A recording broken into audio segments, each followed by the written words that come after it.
My name's Chris Barron and I'm a trustee of the Doncaster Grammar School Railway Collection, and here we are in our Rail Heritage store, which is where the vast majority of our collection is. We think we've got about 10,000 items in the collection, and about 9,500 of them are in this store. This store is in the City of Doncaster Archives building, and we brought it all here from the old grammar school clock tower about 4 years ago, and we've done a lot of work to actually get the store organised in such a way that we can now start to open it up to visitors. I'm stood in front of what we call the symmetry wall, hopefully for obvious reasons. And this is a recreation of a very similar wall that we had in the grammar school water tower. But we couldn't recreate it exactly because quite a number of the nameplates are actually on display in our Rail Heritage Centre at the Dainham Gallery. But we wanted to try and recreate something of it. And this is a collection of nameplates from locomotives as well as makers' plates from different railway companies. We're now in the main part of our storeroom, which is where the bulk of the collection actually is, and all of it is now well organised on racking and shelving. Here typically we've got all sorts of railway equipment, we've got signalling block instruments, we've got lamps, and we've got all sorts of miscellaneous items, many of which have been organised into stacks as a way of storing the most things that we can find. And this is a lot of hard work that's been done over the last couple of years in order to create organisation out of what was a pretty chaotic situation when we first brought the collection here. This is just a miscellany of things from the collection to demonstrate how broad the collection is.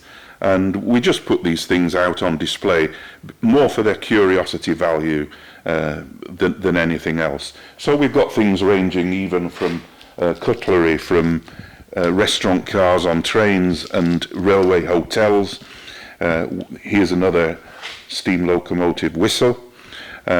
This is a gauge that would have been in a signal box to indicate to the signalman what level of water was in the water tank, which is where locomotives would occasionally have to take water.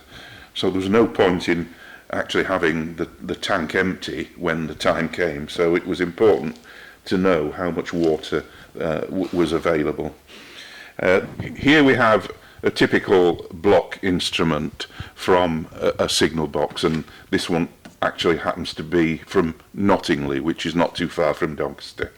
And this is the way that signal boxes communicated with one another in the pre-electronic era. And this instrument was linked to a very similar instrument in the next signal box down the line. And it was the way in which two signallers would know whether the line was clear to accept a train into the block section, or whether the line was blocked already by another train. And so this was the basis on which railway signalling was conducted right up until very recent times, with the advent of power signalling, and then more latterly with electronic signalling. This here was the mainstay of every station booking office on the railway. It's called an Edmondson date stamper, and these dates in here were put into the machine, and the ticket, which was all of the card type patented by Edmondson, the ticket was actually put into there, and it would date stamp the ticket, and until the ticket had been date stamped, the ticket was not valid. This is one of the finds of the collection that we've discovered as we've gone through our cataloguing of it, and this is a lithograph of Edmund Denison, who was a prominent figure. He was MP for the West Riding of Yorkshire, and he was instrumental in bringing the railway to Doncaster. He was also the chairman of the Great Northern Railway, and he had to battle to get his bill through Parliament that enabled the railway from King's Cross to Doncaster to be built.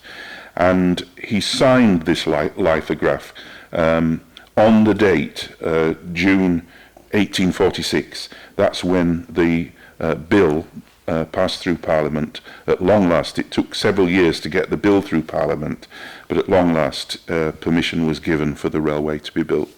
Here we have a pallet full of locomotive whistles. Most of them are steam locomotive whistles. The steam was forced through this instrument, and the compression of the steam actually made the sound of the locomotive's whistle.